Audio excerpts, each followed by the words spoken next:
L'Iran porte une lourde responsabilité dans la déstabilisation de toute la région, a soutenu le Hamas, le Hezbollah, les Houthis, s'est félicité de l'attentat terroriste du 7 octobre, à la suite duquel 50 compatriotes ont perdu la vie, et détient toujours 2 otages français, Cécile Kohler et Jacques Paris.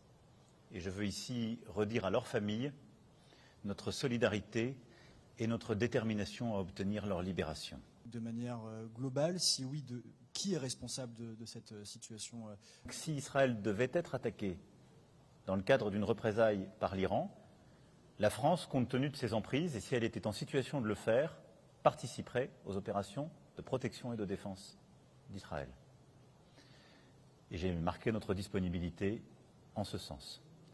À l'inverse, je n'envisage aucunement de participer à quelque opération offensive que ce soit. Ce n'est pas notre rôle et ce n'est pas le chemin que nous choisissons, je l'ai déjà dit. Nous sommes pour un chemin diplomatique sur la question du nucléaire et du balistique iranien. Est-ce que, selon les renseignements que vous avez, cet état d'avancement...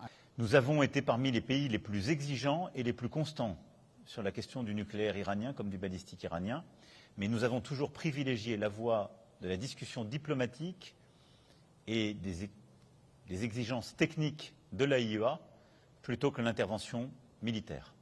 C'est pourquoi la France n'était pas engagée dans une discussion avec Israël sur ce sujet, et c'est pourquoi la France ne recommandait pas des attaques de la part d'Israël.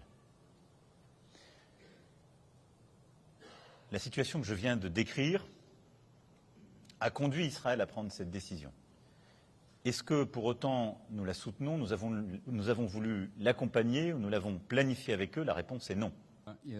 Israël, est-ce que c'est cela votre conclusion? Et est-ce que...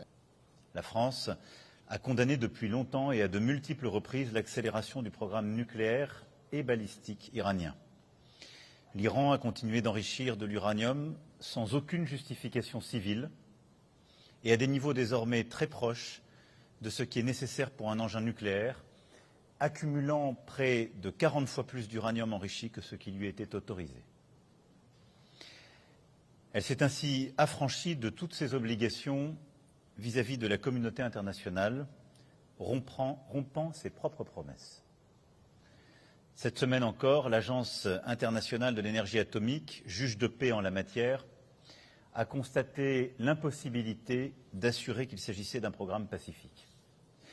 Parallèlement, l'Iran développe à marche forcée un programme de missiles. Certains sont en théorie capables d'emporter un engin nucléaire et d'autres ont la portée permettant d'atteindre certaines parties de notre territoire national. Quel était le message que vous avez pu passer à vos partenaires? Et donc je le dis avec la plus grande clarté, le risque de cette marche vers l'arme nucléaire par l'Iran menace la région, l'Europe et plus généralement la stabilité collective. Nous ne pouvons pas vivre dans un monde où l'Iran posséderait la bombe atomique, car c'est une menace existentielle et une menace pour notre sécurité à tous. Qui a souvent été la caisse de résonance.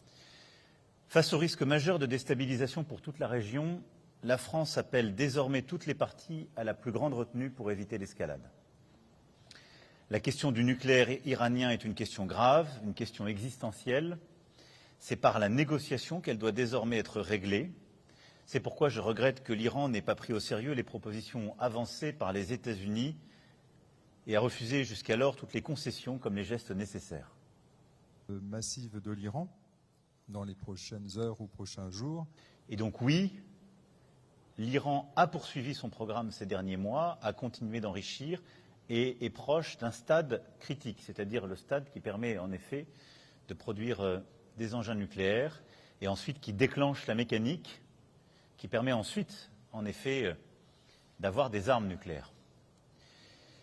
Donc la situation est aujourd'hui très préoccupante à cet égard et ce programme ne répond pas aujourd'hui aux engagements qui avaient été pris naguère par l'Iran elle-même. Pour autant, la voie que la France continue avec constance de poursuivre est une voie diplomatique, c'est-à-dire celle qui consiste à redonner la légitimité à l'AIEA de poursuivre son programme, à demander de suivre l'ensemble des sites d'enrichissement et de revenir à des seuils qui correspondaient aux engagements internationaux. Dans la forme actuelle, c'est-à-dire entre Washington et Téhéran, ou est-ce que les Européens... Le soutien, celui que nous avons toujours apporté, mais j'ai toujours été clair, ça n'est pas un soutien inconditionnel et sans limite. Et j'ai d'ailleurs été clair lorsqu'il s'est agi de lutter contre le terrorisme du Hamas, que nous avons condamné avec force le 7 octobre dernier. Nous avons soutenu toutes les opérations ciblées d'Israël, sa volonté de très clairement se protéger du terrorisme, mais en aucun cas nous n'avons soutenu les opérations qui mettaient en danger la vie des civils. Et c'est pourquoi nous avons appelé dès la fin octobre 2023 à un cessez-le-feu sur le territoire.